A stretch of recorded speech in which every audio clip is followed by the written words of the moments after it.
Welcome to the You Can Be Unstoppable podcast. My name is Evelina, your host and certified hypnotherapist. In this podcast, I will share with you how to tap into the power of your subconscious mind. I intend to share with you how learning how to use the power of your subconscious mind can help you to create a successful and abundant life with ease, how to connect with yourself while fostering a healthy relationship with your body and mind. Tapping into the power of the subconscious mind will help you to learn how to manage your emotions, become more resilient and present in all of your relationships. Self-love and self-worth are the keys to the kingdom of success and abundance, to happy and healthy life on your terms. Are you aware that there are many forms of self-sabotage, but why you are struggling only you and your subconscious mind knows and can tell us? Hi. Welcome to another episode of You Can Be Unstoppable, and here's your host, Evelina. Welcome, I am so glad that you are here. And today I want to talk about self-sabotage because I think so many of us struggle with this and we're not sure what to do about it, and we've tried many different things and we continue to do it, and it's ruining our success, our lives, our relationships, and for the most part, there's very little out there that works. However, there are things that can change this for you. So, why we may be struggling with self-sabotage? Well, that is a really big question. For the most part, obviously, your childhood has a lot to answer for this, because for the first 7 to 6 years of our lives, we are walking in a permanent state of hypnosis. We are learning, we are observing, we are being programmed by the environment, we are open to suggestions. We just don't know any better. And that's a really crucial point to understand, because for the first 2 years of our lives, our brain waves are in delta, and as adults, we access those brain waves when we are in a deep sleep. Then we spend anywhere from 2 to 6 or 7 years old in theta, which is hypnosis and deep meditation. So you can see that what happens in our lives for the first few years is crucial. And we form beliefs, and all the key point to understand is the belief that is nothing else than a thought. A thought that you repeat to yourself over and over and over and over, and you keep practicing this thought till it becomes a belief. So going back to the beginning, how do you know that you are struggling with self-sabotage? So there's a few clues for you to look for. You may be struggling from procrastination, and that may look like constantly missing your deadlines, leaving things for the last minute, being late for work, feeling unable to proceed with your projects. You may come up to a grounding halt for no apparent reason. So you've got the skills, you've got the will, everything is in place, yet you can't seem to be able to continue. You may be struggling with negative self-talk. You may feel inadequate or unworthy of success. You may be saying things to yourself as, I can't do that. I don't deserve that.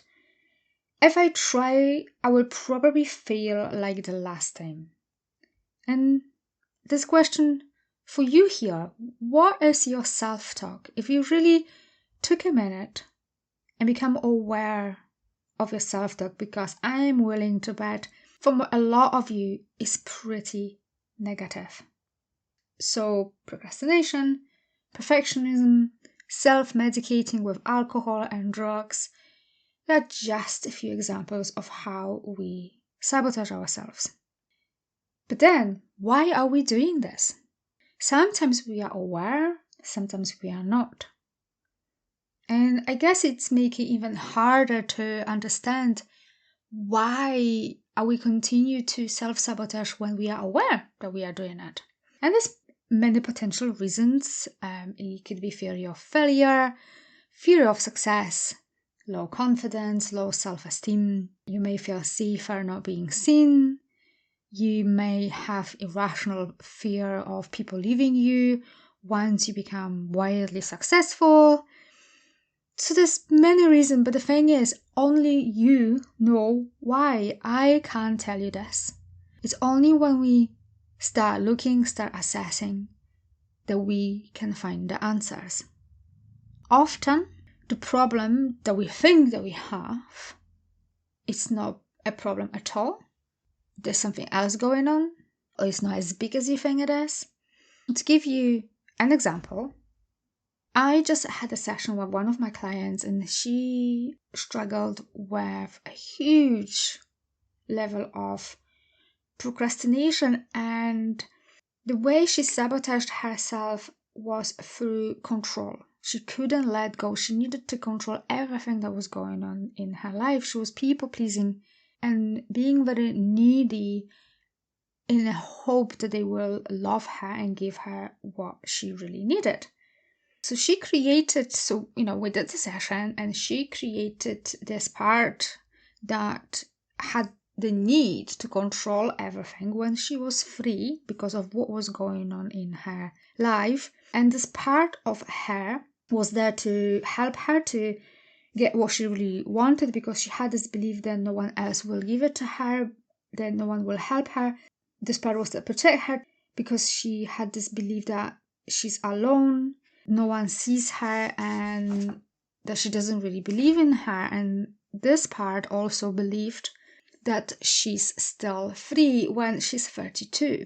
So how that works, like I mentioned earlier, at such an early age, we are very much in a permanent state of hypnosis. What was going on in her life, she created an interpretation that no one loves her and no one is there for her, and she had this immense needs to be seen and to be loved.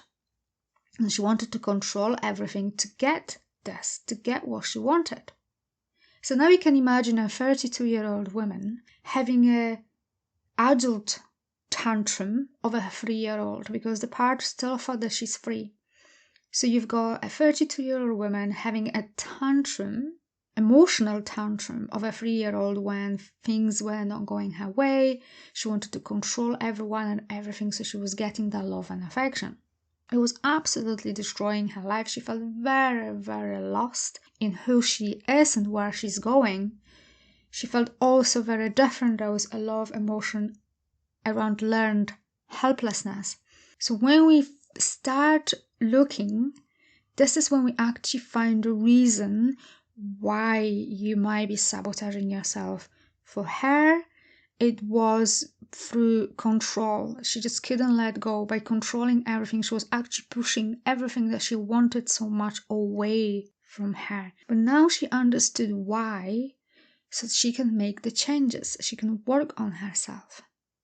And for the most part, when we create those parts, they are there to protect us, to punish us, to prioritize, to help.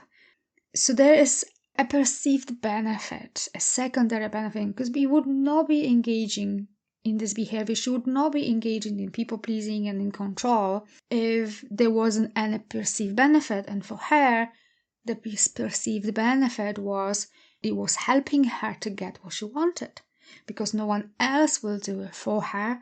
No one is seeing her. No one is there for her. Henceforth, she needs to do it. What was actually happening, this behavior made sense when she was free, makes absolutely no sense when you are 32.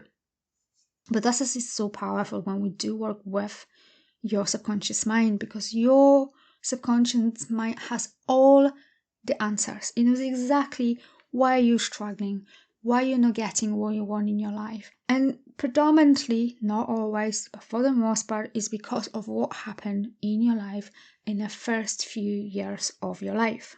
So to give you other examples, you might be also struggling with cognitive dissonance when you're struggling with self-sabotage. And what that means is that you hold conflicting beliefs. To give you an example, let's say you've got someone who is preparing to get married. However, this person grew up in a dysfunctional family where the parents divorced.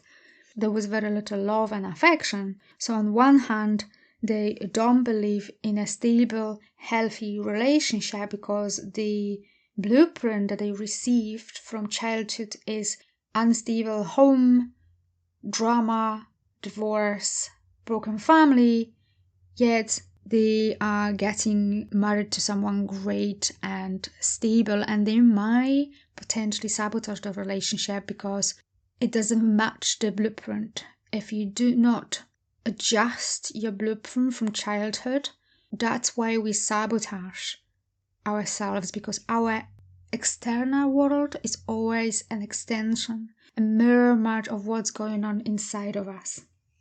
So how to stop self-sabotage? Obviously, first and foremost, you need to examine the root causes and understand the emotions behind what's going on in your life, to understand emotions behind this behavior. Because it takes a lot of energy to maintain this negative behavior, to maintain the self-sabotage. So first is the self-awareness, and obviously then we need to change your perspective and perception, because her understanding, going back to my clients, her understanding of what was going on in her life at 3, you can't really process properly what's going on in your life at 3 because we do not have logic. Analytical, logical mind doesn't really start to develop till we're about 7. So at 3 it's very difficult to assess properly what's going on, and we take everything very personally. To give you another example, my other client came to me because she was struggling with guilt.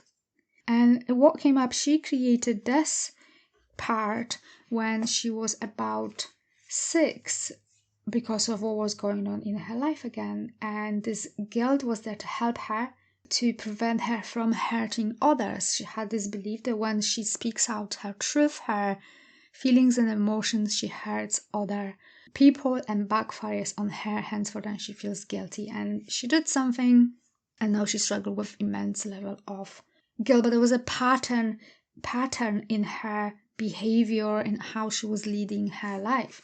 So other thing that you can ask, or other thing that you can do when you are trying to unravel your sabotaging behavior, is to ask yourself questions such as, is this behavior aligned with your goals and with your values? And if it's not, what's stopping you?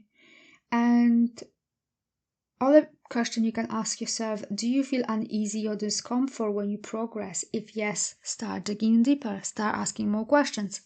So you can do a lot by yourself. Journaling is a great way of assessing what's going on. However, for me, hypnosis is by far the quickest and the most profound way of digging and examining the root causes lying behind why you are struggling with sabotaging your relationships, your career, your friendships, your success, your life.